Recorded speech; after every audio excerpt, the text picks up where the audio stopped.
Ah, les orchidées.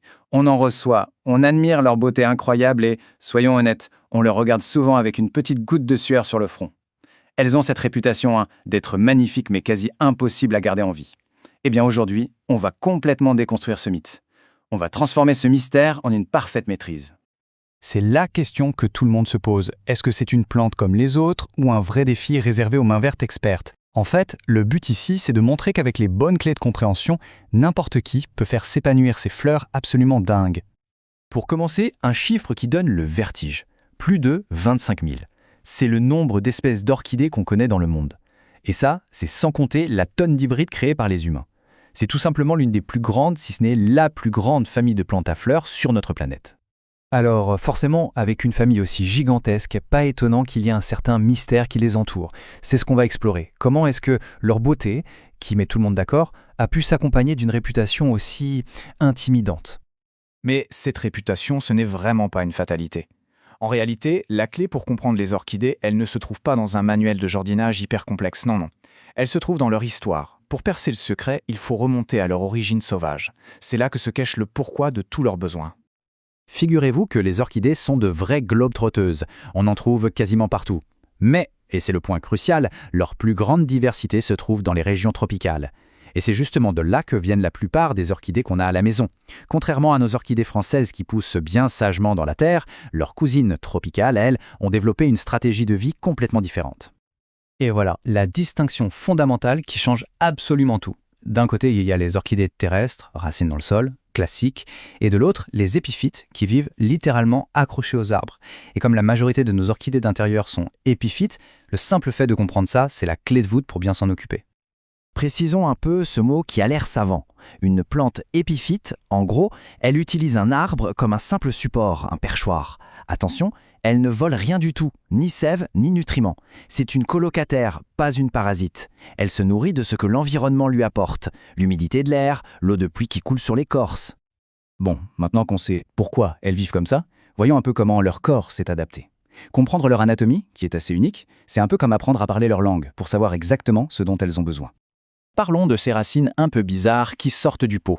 Eh bien, elles sont faites pour ça, pour être à l'air libre. Leur enveloppe spongeuse, qu'on appelle le vélamen, c'est une sorte de super éponge qui capte la moindre humidité ambiante. Et si elles sont vertes, c'est parce qu'elles aident les feuilles à faire de la photosynthèse.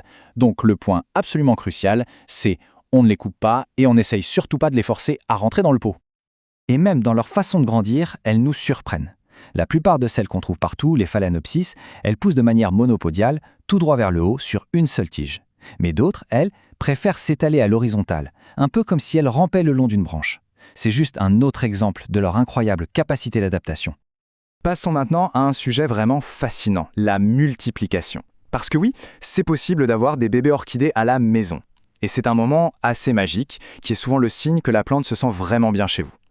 Ce petit miracle porte un nom adorable, un keiki, ce qui veut dire bébé en hawaïen. C'est tout simplement une copie conforme de la plante mère, en miniature, qui se met à pousser spontanément sur une ancienne tige de fleurs. C'est une façon tout à fait naturelle pour elle de se reproduire. Mais avant de jouer les sages-femmes, il faut être patient. Un kéki, il doit être assez costaud pour pouvoir se débrouiller tout seul. La règle est simple. On attend que ses feuilles aient une bonne taille et surtout qu'il ait développé 2 ou 3 belles racines d'au moins 10 cm. C'est son kit de survie pour prendre un bon départ. Une fois que le kéki est prêt, l'opération est d'une simplicité déconcertante. On coupe délicatement la section de tige, on laisse les nouvelles racines bien boire dans un peu d'eau et hop, on l'installe dans son propre petit pot. En quelques gestes, voilà, une toute nouvelle orchidée, prête à commencer sa vie. Ok, on a vu l'origine, l'anatomie et même la reproduction. Maintenant, il est temps de rassembler toutes ces pièces du puzzle. Cette dernière partie va traduire toutes ces connaissances en conseils super pratiques et simples pour enfin atteindre la maîtrise. Voici donc la traduction concrète de tout ce qu'on vient de voir. De la lumière vive, mais indirecte, logique, comme sous les feuilles d'une forêt tropicale. Un arrosage modéré, bien sûr. Ces racines aériennes détestent mariner dans l'eau. Une température de confort et un petit peu d'engrais pour l'aider à fleurir. Vous voyez, c'est aussi simple que de respecter sa nature profonde. Et pour aller encore plus loin, 3 petites astuces de pro.